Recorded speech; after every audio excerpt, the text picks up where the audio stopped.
Kלים Perek Zayin Mishnah Hey. We're carrying on now with the stove, and carrying on from the end of Mishnah Daled, where the Mishnah was speaking about the Pitpute Kira. The stove, we've discussed this many times before. The stove is this oval-shaped object, keli, on which one puts the kaderis, the pots to cook, and the kira, the stove, normally sits on the floor. And of course, the kira is defined by the inside of this kli cheres. The Mishnah at the end of Daled said, if however the kira is not placed on the floor, but the kira is built with 3 little legs, and the kira stands a little bit raised from the ground, then as long as those legs are not more than 3 etzbois high, then that area underneath, between the kira and the ground, is considered to be like the kira itself.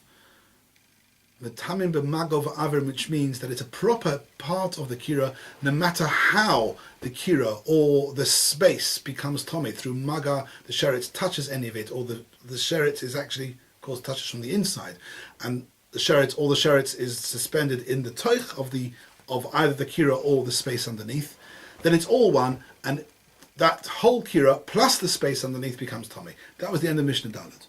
Now we're going to move on a little bit to a machlokas, a machlokas which is going to be 4 machlokasen of Rameh Rebbe Shimon. 3 of them are actually pretty identical. That's machlokas number 1, 3 and 4 are quite similar. It's machlokas number 2 which is different. Let's start the Mishnah. Nitel echad mehem. You've got the 3 legs, and these 3 legs are gimel etzbois or less. So that area is called part of the kira. And then one of the legs gets removed, you've only left the 2 legs, so the kira is a little bit wobbly. So now, obviously that space underneath the kira cannot be considered as part of the kira because it's quite useless. But Rabbi Meir still says, although it's useless and is not part of the kira min haTorah, we do call that area a chibur to the kira. We regard it as being part of the kira midrabanon. And this expression which Rameh uses, metamin b'maga ve'eno metamin ba'avir, divrei Rabbi Meir, comes a few times in the Masechta, but in this particular Mishnah, as it does in previous Mishnahs, some of them, it means as follows. It means that this is only a chibur d'Rabbanon. The Rabbanon really wanted to say this area is mechubar to the kira, but they wanted you to know that this is only a chibur d'Rabbanon, so that you don't burn truma v'kolchim which touch it, because you can't burn truma v'kolchim if it's not tommy midaraisa. So the way they warn you that this is not a chibur midaraisa, they made a hecker so that you would understand this is only a chibur d'Rabbanon. They said that bottom part of the kira is only mechubar to the kira when the top part becomes tommy through maga. If the sheretz is not just suspended in its toich, if the sheretz is also touching it from the inside, then the bottom part is mechubar to the top.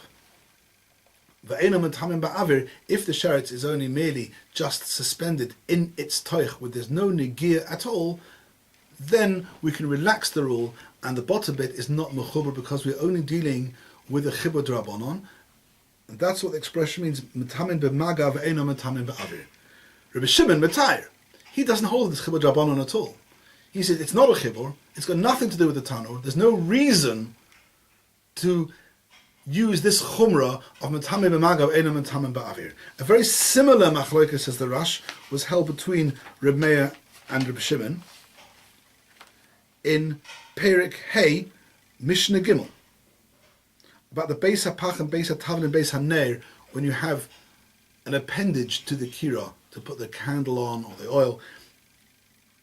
And again, Rameh holds metamin b'maga ve'eno metamin ba'avir, and Rabbi Shimon says Torah, he doesn't hold any of these chibur d'Rabbanons.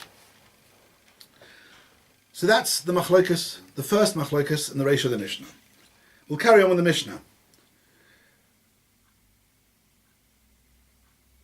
instead of 3 legs, and then one falls off, which is the ratio, also Shnaim Zeh Keneged Zeh, right from the beginning, it was lechatchila made with 2 legs. So obviously, that's a bit better. That's not so bad. It's made lechatchila, the stove, to have only 2 legs. Here, the Machlokes between Rabbi Meir and Rabbi Shimon is very simple. Rabbi Meir holds Metamin b'maga uva'avir divrei Rabbi Meir. He says that's fine. It's completely like 3 legs. Because it was made lechatchila with 2 legs, it's like the previous Mishnah with 3 legs. This area underneath is properly part of the kira. Midda eraisa, and it's a chibur for both maga and avir, as explained before. Rabbi Shimon Matayr, he says no, doesn't make a difference. To me, there's no difference between a kira with 3 legs and then one falls off and it becomes 2 legs, or you build it lechatchila with 2 legs. A kira with 2 legs, that area is not called part of the kira, and therefore there's no reason to be machmir at all. Therefore he's matayr.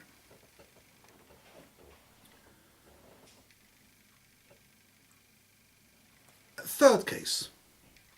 Back to the case of the 3 legs. Hoyu gevoihin misholosh etzbois. We didn't discuss this.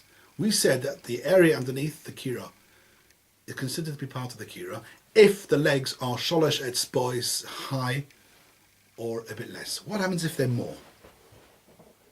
The legs actually are more than 3 etzbois high. So misholosh or lamaton. Now the word lamaton is a little bit confusing. We actually mean the top 3 etzbois. So the 3 etzbois height directly underneath the kira, metamin b'maga over avir, they, according to everybody, they belong to the kira, and that area is called part of the kira midda eraisa, and therefore is a chibur for both maga and avir. However, misholosh ulamalon, the extra bit of the legs, which is more than 3 etzbois, we mean actually the bottom part of the space between the legs. And again we have a machlokes Rabbi Meir and Rabbi Shimon. Rabbi Meir, just like in the Reisha, holds that when you don't have a proper chibur min haTorah, we still have a chibur midrabanon, and therefore we're geyser metamin b'maga v'eino metamin b'avir divrei Rabbi Meir. We want you to know this is only a chibur midrabanon. The way we do it is by telling you that only if the top part, the kira itself, becomes tomei through the sheretz touching it from the inside, then we say this part, the bottom part, is a chibur. But if the sheretz is just put in the avir, then the space, the bottom part of the legs, is not part of the kira. This is done to make sure that the user is aware that this is only a chibur midrabanon, so that he doesn't go and burn truma v'kodshim. And Rabbi Shimon Matayr, as he does right in the Reisha, he says things are either chibur min haTorah or they're not a chibur at all. And because this area, the more than the 3 etzbois, is not considered to be part of the kira, there's no reason to invoke a chibur midrabanon. And the Mishnah carries on in the same vein. Hoyu meshuchim min hasofa. Try and show the picture here. The legs, instead of being straight, they actually come out horizontally first, and then they drop. So it looks like the picture here. I hope you can see it. That one. And again, b'soich shalosh etzbois, any bit of the leg or area of the leg which is within 3 etzbois, either vertically downwards or horizontally away, that area, according to everybody, is metamim b'mago v'aver, is a chibur, is part of the kira midda eraisa, and therefore follows the tumah of the kira itself, whether the kira became tumah through maga or avir.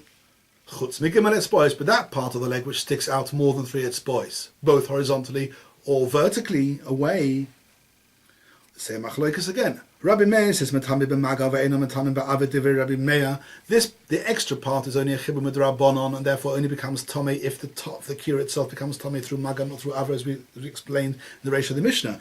Rabbi Shimon Matayr, he says that this extra part, the space enclosed by the extra part of the legs, has no chibur to the kira itself, and therefore does not pick up any tumah with the tumah of the kira itself.